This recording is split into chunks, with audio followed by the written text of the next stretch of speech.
আজকে বাবা 1 কিলোর মতো গাজর নিয়ে এসেছিলো।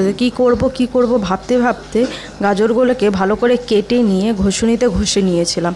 তারপরে দিয়ে দিয়েছিলাম হচ্ছে প্রেশার কুকারের মধ্যে দুধ দিয়ে দুধটা ভালো করে ফুটে যাওয়ার পরে দিয়ে দিয়েছিলাম ওর মধ্যে গাজরগুলোকে দিয়ে 2-1টা সিটি লাগিয়ে নেওয়ার পরে দুধটা শুকিয়ে নিয়েছিলাম। দুধটা শুকিয়ে আসার সময় একটুকুনি চিনি দিয়ে দিয়েছিলাম, কড়াইয়ের মধ্যে ঘি দিয়ে একটুকুনি গাজর যে সিদ্ধ করে রেখেছিলাম সেগুলোকে দিয়ে দিলাম কড়াইয়ের মধ্যে।